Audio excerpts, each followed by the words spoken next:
Today's show of the Outline Podcast is brought to you by Vinyl Me Please. Join their Record of the Month club at www.joinvmp.com/Outline Pod. Today's show is also brought to you by Loot Crate. Loot Crate is a monthly mystery crate that delivers the best in geek and gaming gear, from collectibles, apparel, tech gadgets, art, and other epic gear. You can get 10% off your new subscription by going to www.trylootcrate.com/Outline Pod. You'll get 10% off your new subscription by putting in promo code BRIDGE, BRIDGE 10. That's BRIDGE 10. All right, let's start the show. Outline. With Kevin Dwayne. The outline. With Kevin Dwayne. This is the outline. With Kevin Dwayne.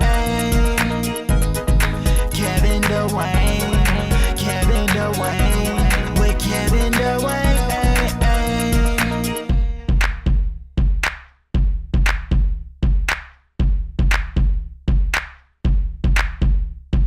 Hey guys, it's the Outline Podcast with Kevin Dwayne. Thank you so much for joining me for another show. Remember, subscribe to the show, rate the show, comment. You can do all this at kevindwayne.com, SoundCloud, Apple Podcasts, Stitcher, Google Play Music, and wherever podcasts are available. We're working on Spotify. Not there yet. You have to be at a certain level to get there, and it's a headache in itself. But one day I'll be on Spotify.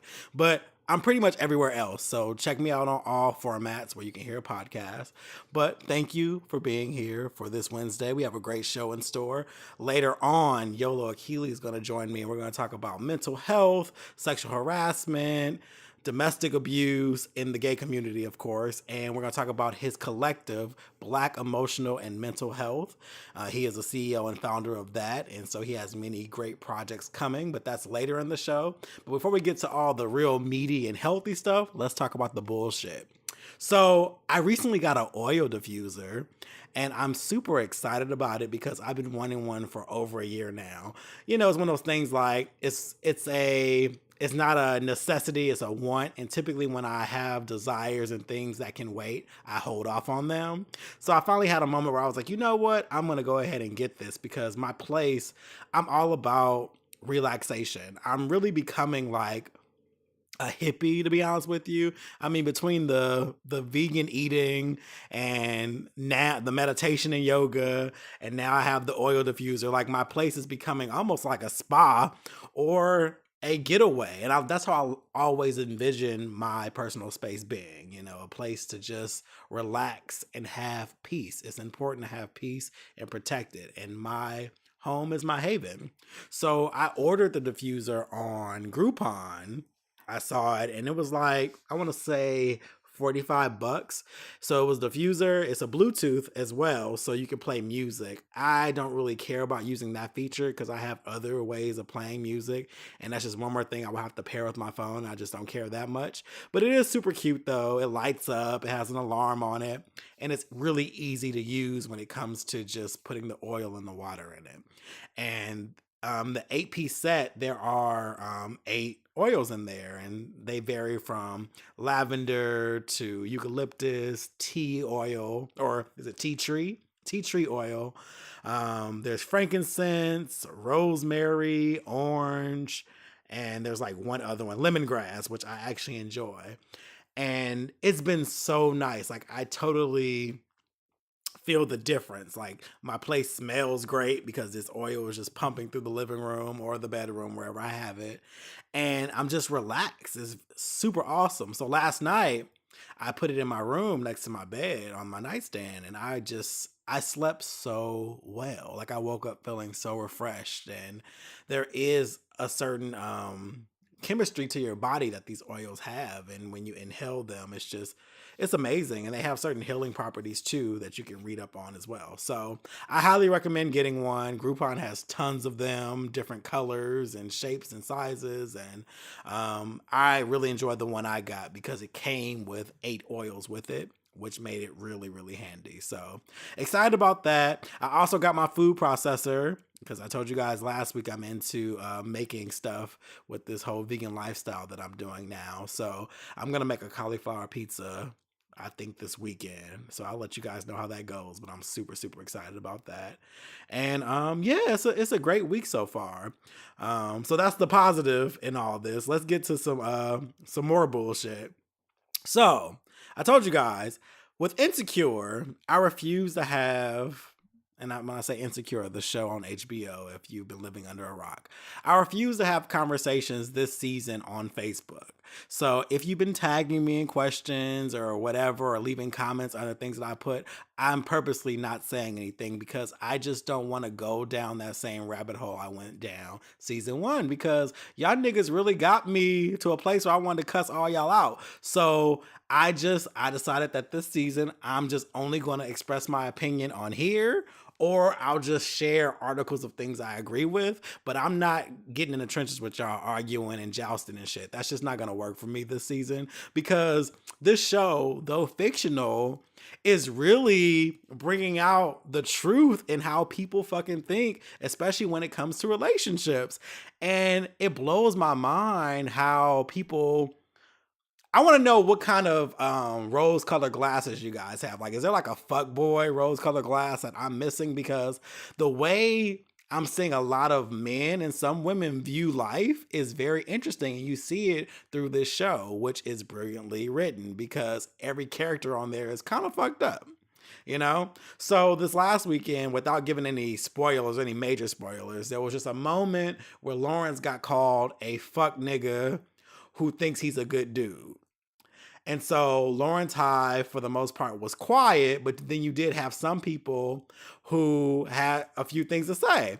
And what I'm noticing is with Lawrence, I don't know if it's because he's attractive or what, he never takes a L to his supporters. Like, they'll always find a way to make him justified in his bad behaviors. And it's so fucking interesting to me.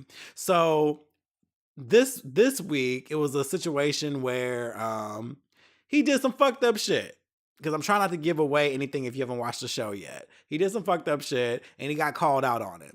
So the biggest argument I heard was, well, such and such, Tasha already knew what was up, so how can she be mad? Like, if he's a fuck nigga, then what is she? And so what I hate about this argument is this. Once again, you have black men and some women who refuse to make other men accountable for their actions. I don't understand how women always have to take the blame for no matter what happens. You see it so much. If a woman is raped, they say, oh, you shouldn't have wore these clothes and you shouldn't have drank too much. You know how these niggas are. You knew. Okay, if a woman has a baby father who ain't shit, oh, you should have fucked a different type of nigga. That's your fault. You should have picked better. You know, if a guy treats her like shit, oh, why were you with him? If he beats her, why would you stay with someone that beats you? You stupid. There's this idea that women have to take the blame for whatever men do, but no one's ever holding men accountable. I don't understand that shit at all. Like, it's like a disease, and we're in a male-centric world where men can do whatever the fuck they want. So I don't understand how, just because Tasha went after a man that was in a relationship, because that's what everyone's saying, she went after him, and because she knew what was up, that makes it okay for him to be a whack ass nigga? No, he's still a whack ass nigga. So shouldn't he be accountable for that? I just don't get, like, how, especially with black men, how is it that you can cheer your dude on for getting some ass in a bank, or fucking some chick, or being a player, or doing all this shit, but when he's actually in the wrong, you can't call him out on that shit? I don't get that. I don't get it. So this show is showing it more than ever. All I've seen for people who want to defend Lawrence is people putting it on everybody else. Somebody brought it back to Issa. I'm like, wait, Issa's not even a part of this anymore. It's between him and Tasha now. Why are you bringing up Issa? They're like, well, Issa did this and Issa did that. What the fuck does this have to do with Issa? And then, well, Tasha knew. Well, Tasha said she knew. She's had 2 scenes. She said, I knew what was up. I know what this is. So she's taking responsibility for her shit. But once again, you have Lawrence not saying shit about who the fuck he is as a person. And you see so many fucking people in real life who are like this. And it's annoying as hell. Like, where the hell is the accountability? Like, we have to stop this shit. Like, stop always. People feel like you can always blame the lesser person in the relationship, which tends to be the woman. And I don't get that. Like, how is it always the potential victim? And I use that word very, very lightly because they're not victims. But why is it always placed on someone else's back? Like, oh, well, you knew what was up. Well, how about he stop being messy and stop just running over people and doing what the fuck he wants to do and be careless like that. You know what I mean? Like, I don't know. I'm just noticing that, and it's trash. Like, it's absolute trash. And a lot of you niggas are trash. Like, this show lets me know that I'm still fine with being single. Like, I'm okay with staying the fuck to myself, because if I have to date some of you guys with these fucking rose colored glasses, I'm gonna lose my mind because this reasoning is crazy. So, also, I've said over and over again, okay, Tasha is no saint. She did her wrong. Issa's no saint. She did her wrong. But why do I have to preface every criticism of Lawrence with that statement? Like, why do I have to always say, oh, Issa fucked up too, Tasha fucked up too, but Lawrence, da da da. When in reality, when it's the other way around, if we're criticizing Issa or Tasha, no one even brings up Lawrence. And I don't get, like, it's a weird mentality, and I think this show is showing how people look at sexual politics and how they look at how men are supposed to behave versus how women are supposed to behave. And I'm tired of this idea because Lawrence got cheated on. That gives him a pass to just treat people however the fuck he wants to treat them. That doesn't make any sense. That doesn't make any sense at all. He still has to be accountable. I think that's all I wanted to say about Insecure, but I've been holding on to that because honestly, like, I've been seeing the comments. I'm like, yep, hold your tongue. Don't argue with these people, because I don't get it. Like, and then even seeing like gay men be so sexist is and misogynistic is interesting to me. And some women, like, there's some women who are just super protective of Lawrence. And I'm like, so y'all don't see any of the shit that he does wrong? Like, nothing? I'm not saying he's an all-around bad guy, but he's no saint. The same with Issa. She's not this terrible individual. Like, these are all insecure, messed up people who are working through shit, and it's very true to life. It's very true to life. But just hearing how people view things, it's worrisome. Like, I don't know who the fuck y'all dating, because I wouldn't want to date none of y'all niggas. Like, I need a breather forever, like forever. So I think that's all I have to say about this week's show. If there's anything else, I'll just wait until next week. But I think that's all I wanted to kind of point out. I just feel like more accountability needs to be taken on all parties, especially the male party. I'm tired of this idea that men can do whatever the fuck they want to do, and women just have to accept that. Or it's always, well, you knew what it was, so you get to be an asshole just because I know you're an asshole. Like, that's stupid. Like, it's so stupid, especially when your actions don't line up. That's another thing I did want to say. I'm glad I thought about that. Lawrence's actions don't line up with his fucking words. He says that, oh no, it's supposed to be lighthearted and shit like that. But nigga, you showing up to fucking picnics and being at someone's house every weekend and helping with shit and talking with shit, telling them that you fucking your ex. Like, if it's gonna be a hookup, don't do any of that shit. Come over, fuck, and leave. That is it. That way the expectation is set low. You can't bring all these other actions and do all this other shit and then get mad when someone calls you out on it. And that's a real big issue in our community. It's a huge issue. Like, actions do mean shit. They mean more than fucking words. And you have to be transparent. Like, you have to make that shit plain and don't like, fuck niggas have actions that don't match their fucking words, and that's what makes him a fuck nigga. So there's that. Moving on. So another thing that I was avoiding talking about, and I didn't want to talk about it, but honestly it's kind of, it's come too far. I didn't know it would last this long, but it's dumb. So this whole Usher thing, I personally didn't want to touch this with a 10-foot pole because I just I'm not him. I don't know what it's like to be in his shoes. I'm not any of the people who claim that he allegedly gave them herpes or any of that stuff. And I also don't care for sexual shame. I don't care for I just don't care for any of this stuff. Like the way it's humiliating, I don't care for any of it. But once again, here's another example of a story that's showing the true colors of people. I've seen so many people post some low, hateful shit and covering as jokes, saying is, oh, this is all jokes. This is just for laughter. No, like this is somebody's life. And a lot of you motherfuckers, once again, are trash. Like the type of things that people saying. And what kills me the most about the story, and especially when it comes to herpes, so much of the population has herpes and knows it or doesn't know it. And here's why. When you get tested for STDs, unless you ask for a test for HSV1 or HSV2, you won't know if you have it or not because not all people who have herpes have reactions. So HSV1 is cold sores. That's oral. HSV2 are genital sores, And not everybody has a breakout, but they can still pass it and you can still get it without the presence of it. And considering so many people have it and don't know it, I just find it weird how people are making all these jokes about Usher supposedly giving it to these now several women who are coming forward. So I didn't want to touch that, but I have seen the hypocrisy and just this once again the sexual shame. And the craziest thing about that is you don't have to penetrate anyone to get herpes. Like that's a contact disease. So whether you have sex once or a million times, you can get it on either spectrum of it. So it's not even a disease of promiscuity. You know what I mean? It's not even something that even comes up because you're promiscuous. It can literally just happen from just grinding on someone. You know what I mean? So I don't know. That was weird.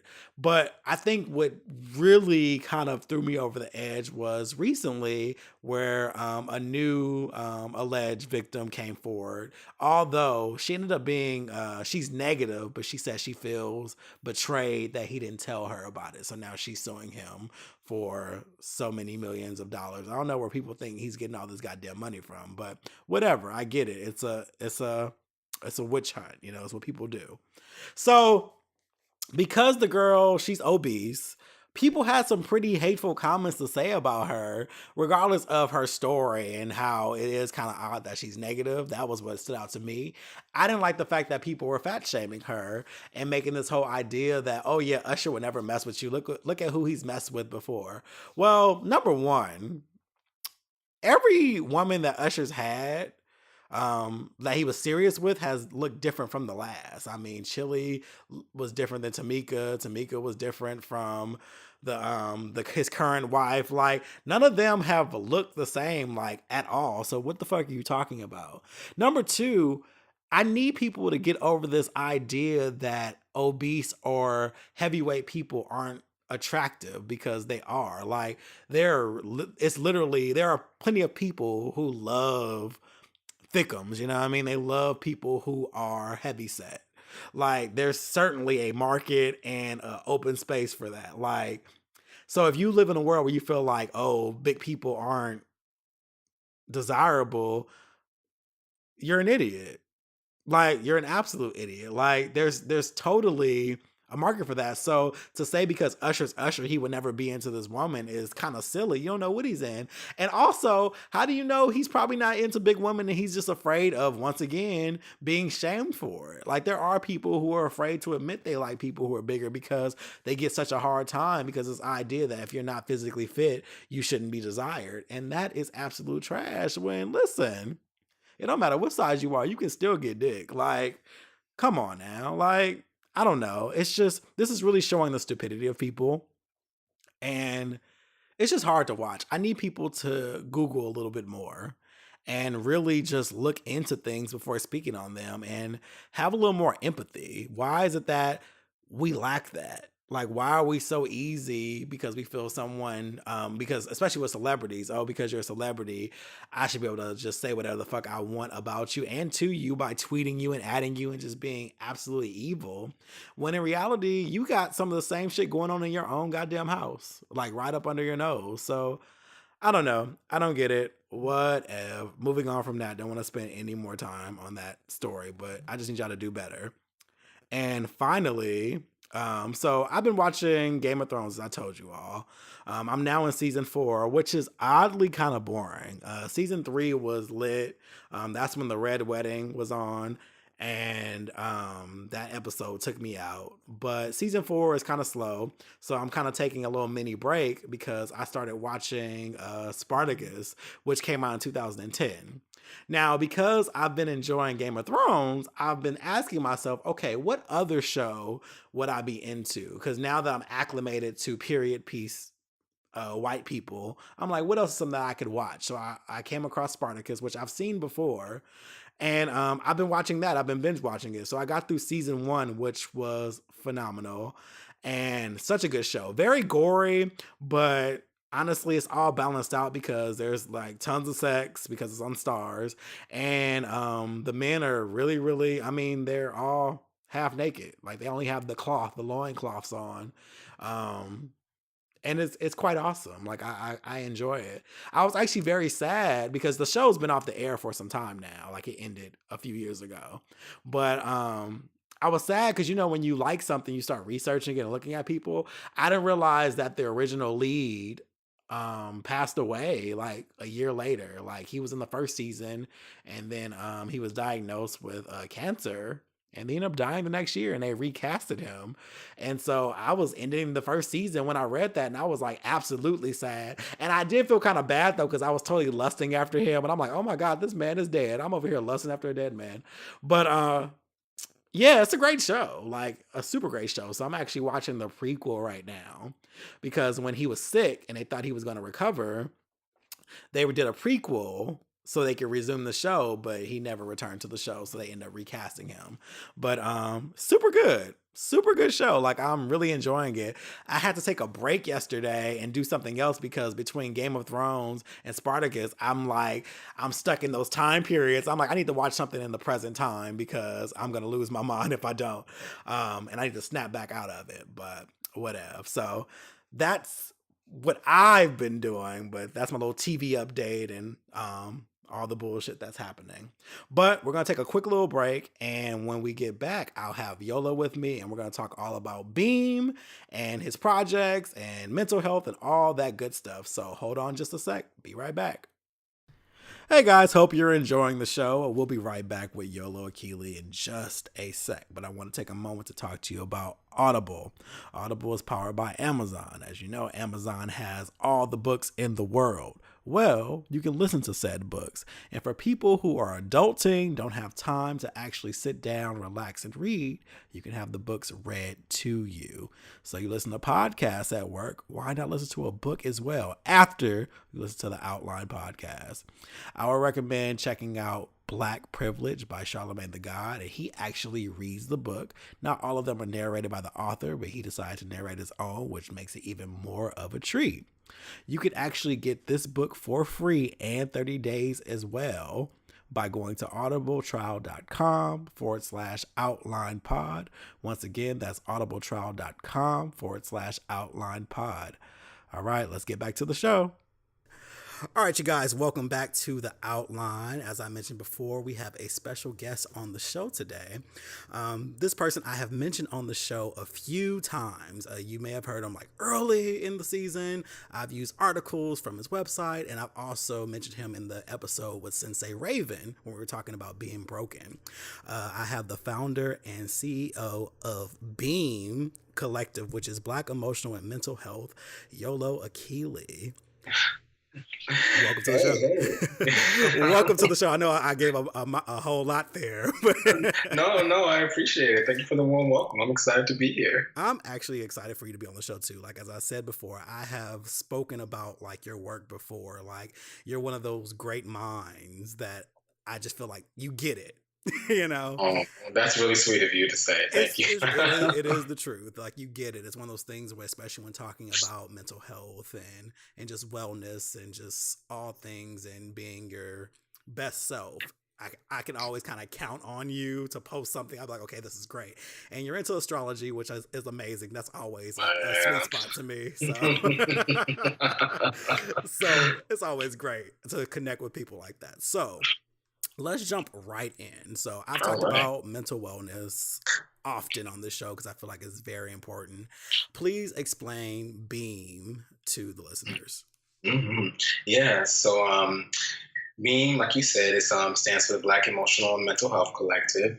It's basically, I felt like there was a need to do work with Black communities, talked about mental health in a way that we could get mental health and wellness, and at the same time also incorporate a social justice. Like, so, we had to like not only talk about depression and like anxiety, but we also, and just general wellness, but we also had to talk about how racism influences that, how homophobia and transphobia and all these different pieces really contribute to people not being well. And we had to really kind of come up with trainings and programs that were relatable and accessible and not super always so, clinical or just out of reach, to really address like the stigma and the fear that folks have around mental health. Most people, like, at least in my family when I was growing up, people thought that mental health was a bit spooky and scary, but when the reality is that we all throughout the course of our lives struggle with mental health challenges, right? We all are inherit some form of trauma. We all will create harm for the people that we care about. We all will be like on the spectrum. And so the work of BEAM is really to kind of like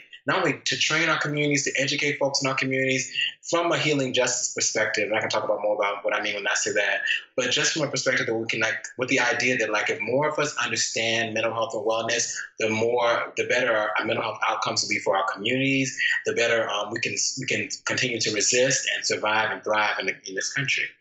Oh, wow. That is absolutely amazing. And it seems as though you're actually fulfilling a void that's kind of been there, especially when it comes to African American mental health. I mean, we have this idea that our regular health is always cared about. So, if you're sick, okay, take this, lay down, go to a doctor.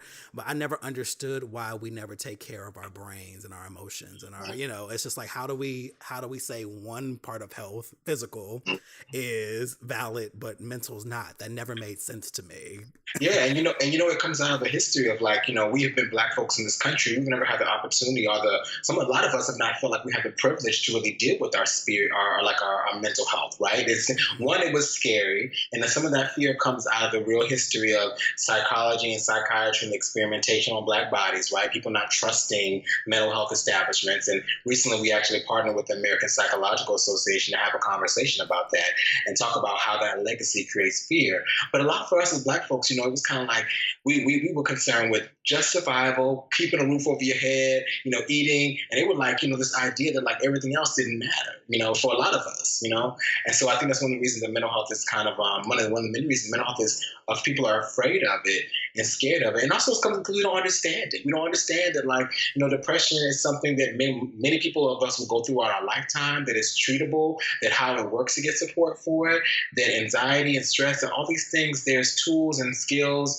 some of them that Black folks been using forever, like, that can help us to like to live better lives. And I think that's the biggest piece, Yeah, absolutely. I completely agree with that, especially with the stigma. Like, I remember growing up in my own family, and seeing people that should have been getting care, but it was swept under the rug, or, people would just kind of, which I hate when people do this. Oh, they're just crazy, keep them away from everybody.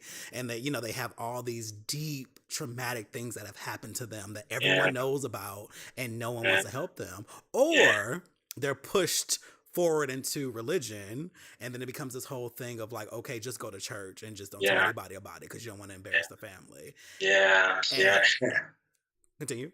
Go ahead. Oh no, that was definitely that was just my point. Like, just growing up, I know how deep that is, but then people have to deal with this well into their adulthood, and these people have children, and it's just pathology, and it gets really deep.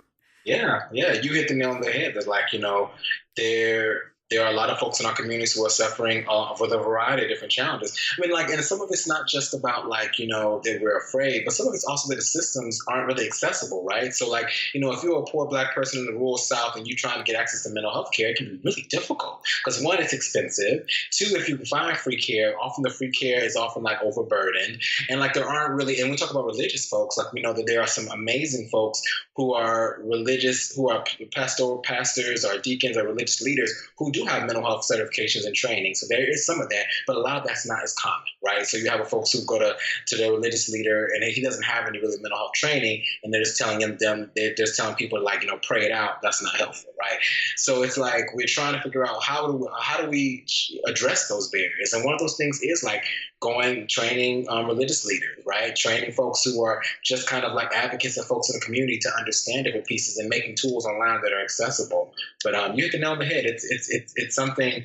It's a multifaceted problem, Oh my God, it really is. And I think that's why it's so important to have these conversations and to kind of allow people to know that it's okay to not Yeah. be okay. Yeah. And so many people suffer in silence. Yeah. And sadly, and it's funny, I've seen both sexes, especially my Mm-hmm. family, struggle with it. But I also seen a lot of women in my family really take on a lot of stuff, and you're just like, God, can someone please reach out? I know I've seen people like lose babies and all type of things, and then have people just kind of tell them that it was all in their mind, but Yeah. you're not praying hard enough, or Yeah. and I'm just like, why are you giving this bad advice because you just don't want to deal with it? Yeah. It's terrible. There's no doubt in our communities that Black women carry the brunt of emotional labor in our communities. Like Black women are the people that people look to, Black men, non-binary folks look to help them process their feelings. The Black women carry such a heavy burden for like carrying everybody's emotional weight. And like, and there's definitely like this construct we call like, the Black superwoman syndrome, that like, so many Black women feel like they have to do everything and take care of everyone. And that is that's very damaging to Black women, right? But I think it's also up to us as Black men, as non-binary folks, to really take off that emotional labor out of Black women's lives, to not put that on them, and to support them in taking care of themselves and building boundaries around their own self-care. We have to support Black women in that work, and that is just a really important piece. And, another piece I would love to talk about, because I know that like you talk a lot about like, sometimes Black gay men and Black gay men issues.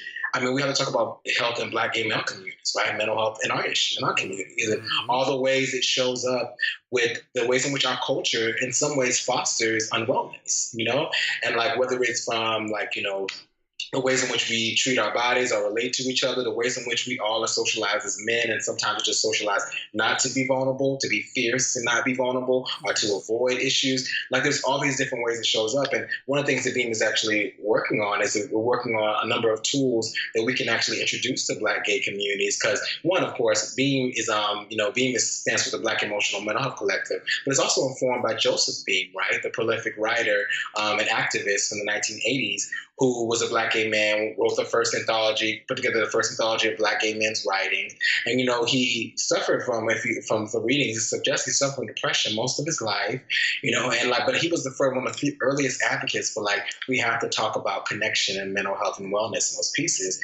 And so I feel like we have to talk about it in Black gay men's communities as well. Listen, I think you just opened up a well right there, because I literally create lists of things that are just not right within the Black gay community.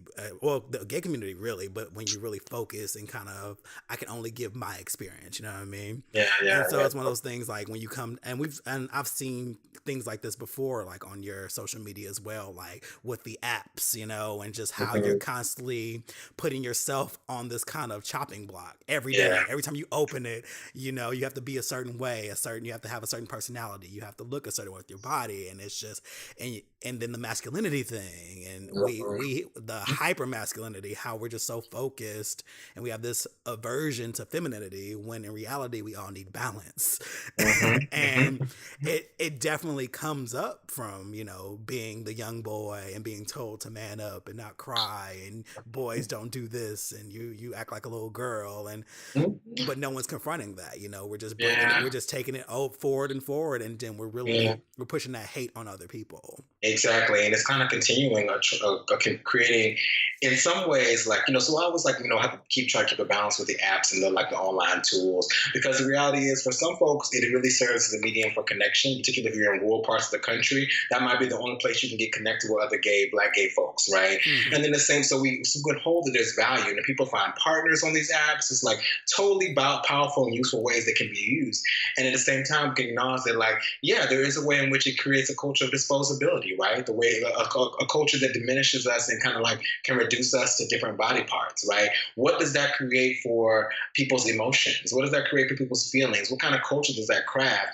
And what kind of sexual app or tools do we need to make so that we can actually talk about our sexuality, have sex, have fun, do what we need to do, but not feel like it's done in a space that is devaluing folks, that Hmm. is like, like harming people. I think that's the question you have to do, and a question we have to face. And I think to get to that piece, we have to really unpack so much. We have to unpack, sexual assault in our communities, right? We have to really unpack that. We have to unpack the fact that, like, some of us are survivors of sexual trauma. Some of us, and not just sexual traumas as children, but sexual trauma from as adults, from times in which we've been assaulted by other black gay men. We have to talk about consent and what it means to say no, and all the ways that we say no that aren't just verbal, right? People say no without saying no sometimes, and people don't read that or don't want to see that. But there are other ways you can say no. All those pieces contribute to this kind of toxicity that we're not engaging, and we can heal. I think that's the piece that I always like. I always want to like put into the conversation. We can heal. It doesn't mean that we will become like perfect, because I'm not like people always kind of put me in this place where like, YOLO, you talk about these things. Yeah, I do, but I also struggle with them, right? Like I'm not here because I made it to the mountaintop and now I'm above everyone else. It's not my reality. I know what it's like to be suicidal. I have been there. I know what it's like to suffer from depression. I know what it's like to have been raped and to be in abusive relationships. I talk about these things not just to preach to other people, but to also because I'm learning them and I'm sharing them as I'm going through them. And so I feel like that's but I do know from the work that I've done, like I have a therapist I see every week. Been seeing a therapist for many years now, and I also have other wellness practices from yoga that I use as well, that I know that they help me. And that I know that, like, because of the work that I've done, I've seen an improvement in my life and in just the way I can kind of inhabit my body and my spirit. And so I think that, like, for a lot of us, man, we don't know. It's so scary because we don't even know. We're so familiar with this hell, we don't know there could be something else. And I think that, like, that's the piece that we can heal. We can feel different. We can feel better if we engage the work and not avoid it. Oh my God. Yes, absolutely. And shout out to you for doing yoga too, because that's another thing that I love about you. Because I do yoga, and it Yeah. is a part of healing. That, like, Yeah. the meditation piece and overall breathing. Yoga taught me Mhm. so much about breathing Mhm. in those stressful moments. Literally, Kevin, are you breathing? Mhm. And you literally calm down just that much more. We forget to breathe. We forget to just really just take a time out to go within and find our strength. But Yeah. that'll go into a whole nother thing. But you said something that stood out to me. You talked about domestic violence, you talked about sexual assault, you talked about things within relationships. Now, there is this idea, and I'm glad you said that two men can't hurt each other, or two men can't, there can't be domestic violence, but which I know to be untrue. But Mhm. can we talk about that a little bit more? We can. We absolutely can. So when I first got started in domestic violence work, I was working at an organization called Men Stopping Violence, which is in Atlanta. And Men Stopping Violence is an organization that works with men primarily to address male violence against women. But there was just so many different ways we kind of took that curriculum and did that work in different ways. But one thing that we will often hear with black gay men who would come to us is they would say, "Oh, it's just mutual combat," right? Like they're like because we're two men, that you can assault me and I can assault you, and that means it's less harm, etc. And no, like that's really fucked up and dangerous, because the reality is domestic violence is so much more complicated and nuanced than just saying that like we're both beating each other. There are situations with two male partners where there's one person who can be clearly seen as the primary aggressor, someone who is initiating violence, and then we also know that like someone who isn't the primary aggressor can still enact violence and be abusive, right? So like abuse dynamics are not black and white. We tend to think American culture has this thinking that it's like, oh, it's always the batterer and the victim. Sometimes it's a little complicated. Sometimes it's both people are creating harm. Sometimes, but more than often, I have seen that there is one person that can be seen as the genesis of that harm in the relationship, but it doesn't mean that like the other person is like, their hands are wiped clean. So one is disputing that myth that is not the case, that like harm happens in male relationships, in female relationships, in non-binary relationships, and that it is real, it is legitimate, it is valid. I had that same thought in my head when I experienced sexual assault, and it was largely because I think that it wasn't even that I didn't think that men could be raped. It was that I didn't think nobody would believe that men could be raped. Mm-hmm. That I thought that no one would actually believe me. And that I was also so ashamed and afraid of it. And if you think about one thing, it's so hard for women in our culture to talk about rape or sexual assault. But even in the context of that, there's still this broader culture, or at least like spaces where that's happening, right? We don't have a lot of spaces in our communities where Black gay men are talking about sexual assault and rape. There's not like there's not co-organizations or even community convenings around that particular piece. And so for me, I know from a lot of other victims that I've supported, is that that drives you deeper into the closet with that, and you become more afraid and ashamed that I'm a man, I'm not supposed to have that happen to me. But it does, regardless of our gender.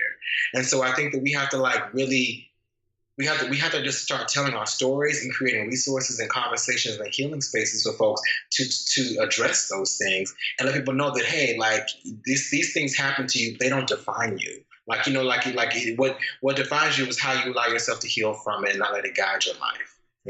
Agreed. Absolutely agreed. And it's true. Like that actually triggered me because I've experienced two things to both of those, whereas it's like consent wasn't completely there. Like when I was like 18, 19, like meeting with much older guys, much more like, I guess of more stature, more like literally where I'm just like, and no one will believe this. So there's that. But I remember there was a case where someone actually did hit me once. Now that was the only time they did it. And because everything ceased. It was like, okay, you need to go, and we just ceased communication. But I remember thinking to myself, like, what just happened? Because it's one of those things where you just don't tell people because you're just like, no, who's going to believe this? Because the idea, especially when it comes to sexual, is that when men are sexual, you're supposed to just like it. Even when women molest young men, or those situations where you hear about these 14, 15-year-olds sleeping with older teachers or whatever. The idea is like, oh, well, they're guys. That was a gift. Yeah. You're just like, no, it's not a gift. When we talk about, well, first of all, let me say that, like, I'm sorry that happened to you. Like, as somebody who's been in a similar situation, I'm sorry that happened to you. And I think another piece I would add to that is that, like, yeah, you're right. Consent. There's this idea. I remember one time talking to a colleague of mine about men and sex, and he kept on advocating like, well, men always want sex. I was like, no, that's not the case. And this idea that men, or gay men particularly, always want sex is the root idea that fuels the kind of touching that you get at the club when you go there that's uninvited. Somebody grabs your behind, grabs your dick or something like that. The kind of like assumption that you want to talk about sexual roles at all given time, even in professional settings.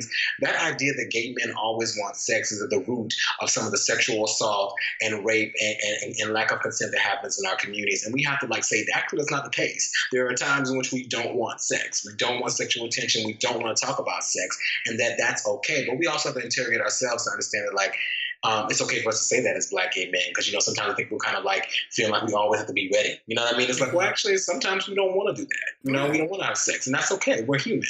But I think that's a big part. I think that's the root of the conversation. Is that we have this idea that Black gay men always want sex. We always want sex, and that's just not the case. Absolutely. And that made me think about something else because it goes on along. I guess it would go kind of with harassment, but not. I was having this conversation with a friend of mine recently, and I asked her, I was all like, we were talking about, as I guess a public figure, I'm still very weird about that, but I get a lot of people who will DM me.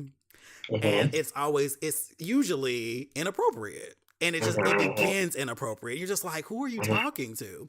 But then I Mm-hmm. was talking to my best friend about this. I was like, is it okay for me not to be interested? Like, why is it Mm-hmm. always a situation where they expect me to just be warm to their insulting and degrading ass Mm-hmm. comments? But if I say I'm not interested, then I'm the asshole or I'm the Mm-hmm. problem.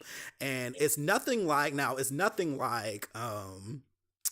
catcalling, but Yeah. I do empathize with women who deal with this every day because I'm just like, because I know what it's like when men just won't let up. And you're just Yeah. like, I'm not interested. Like, and why Yeah. does it have to be now? Why am I evil for not being interested? Am I allowed to just be like, okay, Yeah. no, thank you, without Yeah. being No. an asshole or stuck Yeah. up or whatever, you know? No, yeah, I do. I think that men, whether it's with heterosexual relationships or gay relationships, that men tend to shame folks for expressing that for hearing no. That men don't like to hear no. You know what I mean? And so I think that like it's I think you hit the nail on the head when you said that like women experience this all the time. Like, talking to my sister, she talks about how sometimes she hates going to the grocery store because men, she's afraid to say no to these men, but she's trying to passively say no because she knows that directly say no might be dangerous for her, right? Like, they could actually incite these men to act abusive and violently. I know that, like, I have talked to several gay men who talk about the same thing. Being in situations, someone's over your house, you met them online, you want to say no, but you're afraid because you don't know what this person will do, right? Like, there's a very real fear of no. And like, there's a one size fits all answer to that, but I think we all are learning how to figure out how to build boundaries around these situations, how to like hold firm with our stance, how to protect ourselves, and it's situational. Sometimes, like, if I'm out in space and like there's someone who's sexually like really interested in me that is like, seems aggressive, seems violent, then I'm gonna have to figure out how to navigate that space. And the way I do that might not be, a bold, blunt no, because I'm just trying to get out of there, right? Like, you know Right. what I mean? Like, it's just trying. So I think there's multiple ways that people try to navigate really just like, rape culture, essentially. Like, yeah, so that's what I would say to that. Yeah, it's crazy. So, you mentioned off of this that you were working on something regarding sexual harassment. Can you explain that a Yeah. little bit more? Yeah. So one of the entities that Beam supports is a lot of nonprofit organizations, and particularly nonprofit organizations that do HIV and AIDS work. And a lot of these organizations across the country are highly staffed by mostly gay men, right? Gay men, trans women, and many and a lot of heterosexual women. And one of the things we're kind of finding is that sexual harassment is really rampant in these communities, in these organizations, and that a lot of young boys, a lot of people across all ages really, are experiencing same-sex sexual harassment where other men who work with them are harassing them, being disrespectful to them, but they're very afraid to come forth because, one, there's not a lot of conversation in the public about same-sex sexual harassment. You're Black and you're gay. What's the likelihood of that being taken seriously? But we're seeing it as something that is a growing problem, and it's not just like stuck to nonprofit organizations. Like, I think that I've talked about how the club spaces and social spaces, all those pieces, all these things are harassment and assault that have become normalized in our communities. And so one of the things we want to do is first is start having conversations about them. So we've been in conversation about doing some national kind of like just open forums about this is happening. How do we address this? How do we heal from this? And also creating some toolkits people can actually like download and just use it at home or just have to kind of just like understand ways they can get support. So I think that this is something that's very dear to me. It's very dear to me because I feel I said this earlier. Black gay men, we have a lot of healing to do, and we can't. And I think that it's not been a priority for us. I think that sometimes we encourage for the priority to be, flash and money, and look what I got, and look what I can do. And those things are great if we want to get those things. But at the same time, they create a lot of emptiness when you don't feel good about who you are and what your choices are. And a lot of us can be, I know colleagues and I've had partners and all these pieces who have big glamorous images and then privately are suffering, right? Because they don't want to do that kind of emotional work, because they don't want to engage that work. They're suffering from trying to maintain that image and that lie. And so I think that like we have to I think the first it starts with conversation and it begins with tools and resources and access. The things that are really accessible, not just like a therapist across town, but actually somebody I can really connect with and talk to, and other brothers and people who are going through it. Absolutely, that's great. So I know that you talked about it's more than just finding like a therapist, but I noticed on on the site for Beam, you also have expression through art, advocacy, and Mhm. education. Can you give me a little bit more about those tenets as well?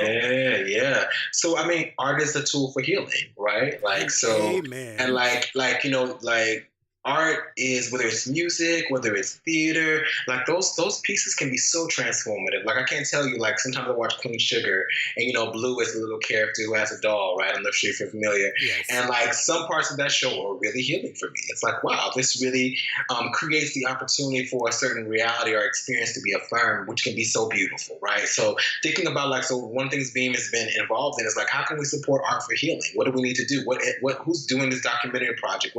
Who's doing this installation? That is a part of our healing. I think also advocacy. When I talk about advocacy, I'm talking about just education, right? So we do a lot of social media education.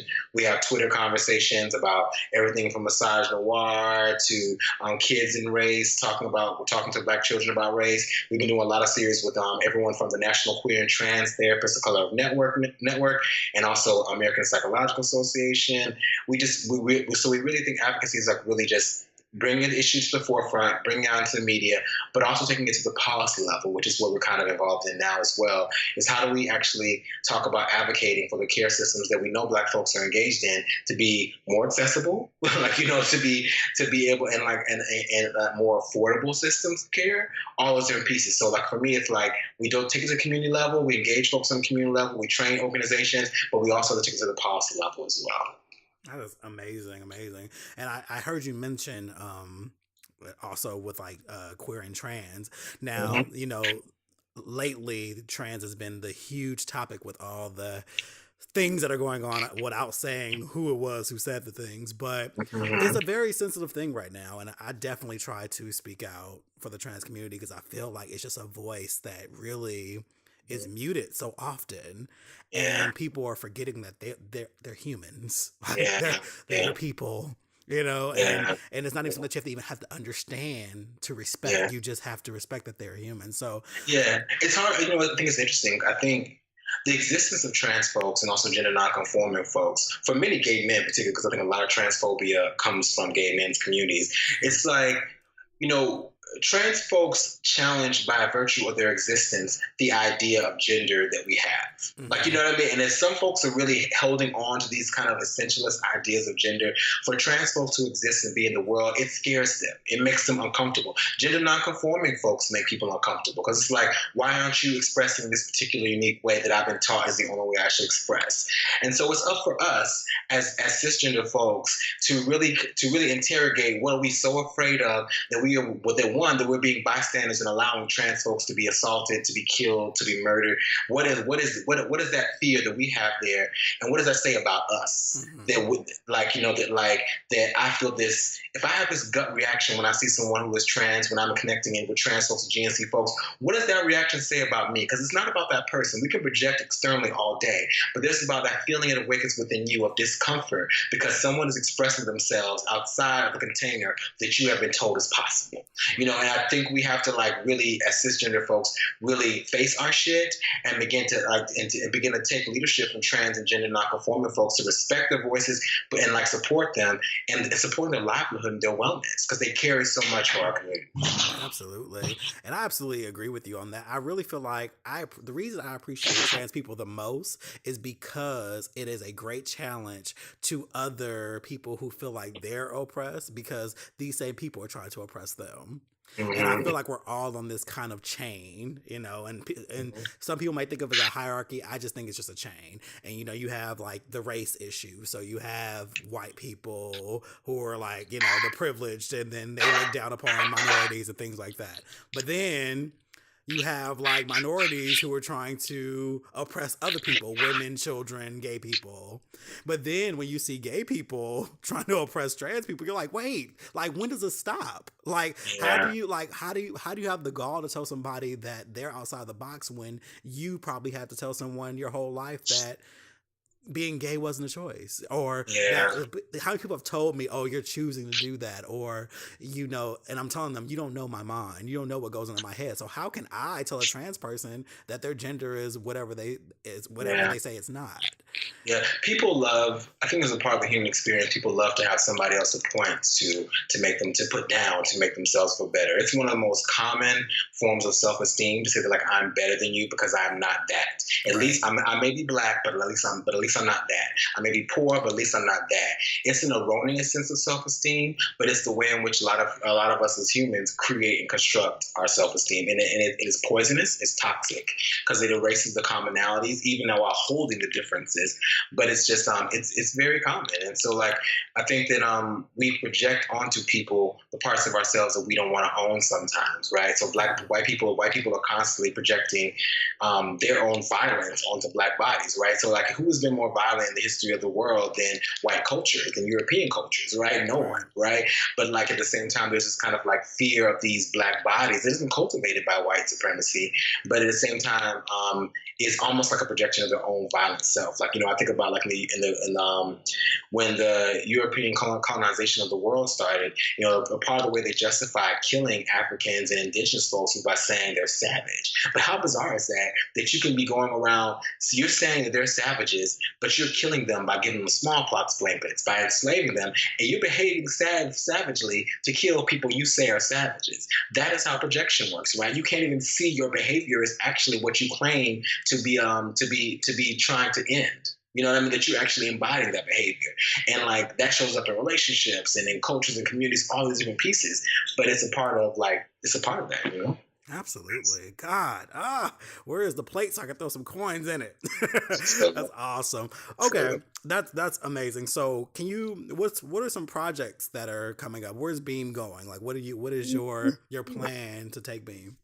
Yeah, where's Beam going? So like, yeah, there's a lot going on. I've been really grateful that we've been able to grow in the way in which we have grown. So some things we have coming down the line is really specifically, like I was saying earlier, some resources and some toolkits that specifically tackle mental health and wellness in the context of also talking about consent and sexual assault in Black gay men's communities. That is priority. It is something that I feel like is connected to our namesake of Joseph Beam. And that's something you can definitely check out from us in the very near future. We also have some other trainings that we're really excited about. These trainings are more broader community trainings. They're kind of like Black emotional health 101 trainings, right? We want to actually take folks in different parts of the communities and be able to give them a training so they can actually understand all the different forms of the mental health challenges that show up in Black communities and what they can do to support them, even if they're not a medical health professional, right? So we're actually trying to take that to a level where it's accessible. Some other ideas that we've been floating around and I'm hoping to come to fruition, like we want to be able to see how can we engage barbershops? How can we engage salons? What do we need to create that's accessible and easy to people and helps alleviate stigma? So we're really excited. We have a lot of great partners who are pitching us and giving us ideas, but those are some of the things you can look from us really soon. Oh my God, that all sounds so amazing. So happy about it. So one final question I want you to ask before we wrap up. Why is healing messy? Because healing is not linear. Like healing, like people think that like, "Ooh, child, I heal, girl. I don't got no more wounds, no more trauma." Things come back up. Like people get triggered. People act in ways that like they don't want to act. Like sometimes we don't know how to manage things that come up for us, our behavior, our rage. So it's not a one-time thing. It's cyclical. Like sometimes we talk about like patterns. Sometimes you attract the same kind of partner with a different face, right? We all talk about this, right? Sometimes we find ourselves having the same trauma responses to harm. So the piece about it is like I tell people who talk about healing, it can be so helpful and so transformative, but it also is ugly. You have to look at yourself and be honest with yourself. And that's the piece that's really hard for I think us as men to be like, where is my ugly in this? Oof. Like where did I allow this to happen? What did I do to create this? And how can I hold my part of it and not just focus on like this is what you did, this is what you did, but this is what I did. This is what I was accountable, right? And it's really hard for a lot of us who haven't had an opportunity to really kind of develop emotional muscles to do that. You know what I mean? To really say that like I did that. Right. Say that like, like I cursed at you, I called you this name, or that I made the choice that led to this decision. It's hard for folks to do that. Like unless you build up that emotional muscle, which takes a lot of time.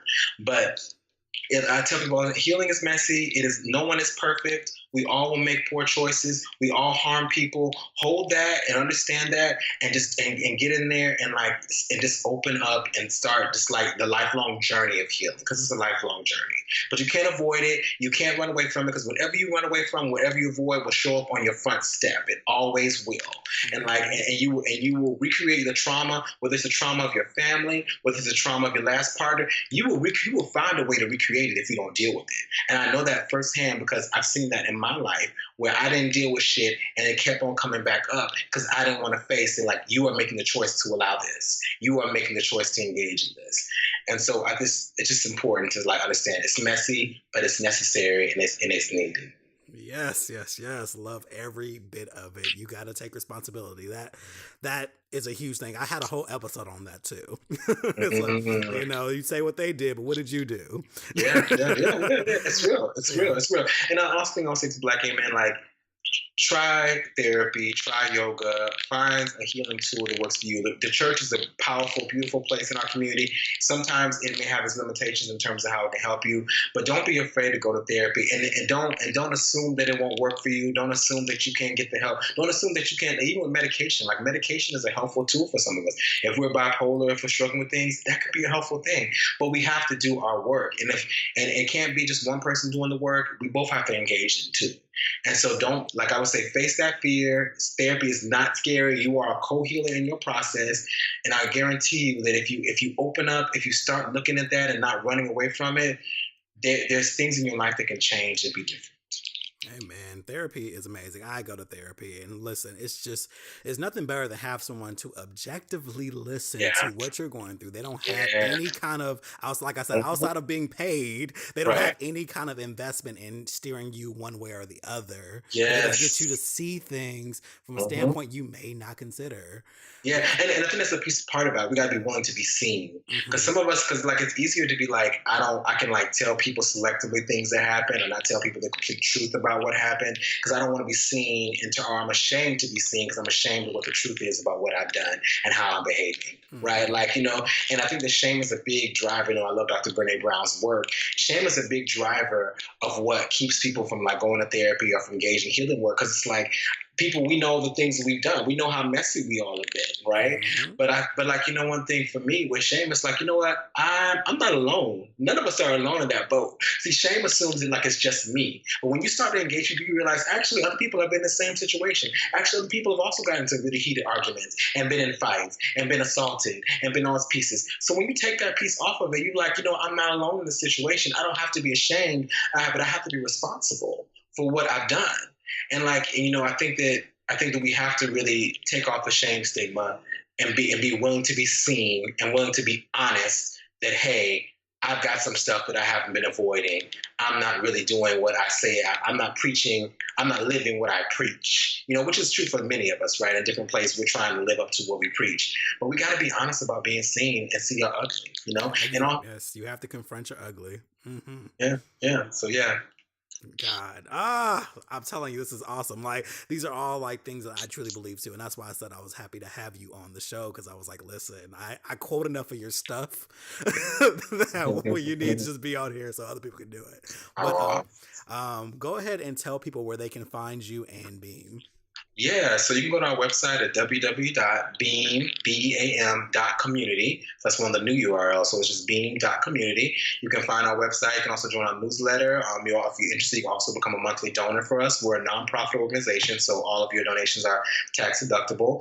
Definitely follow us on Twitter as well. We're _Beam, BAM org.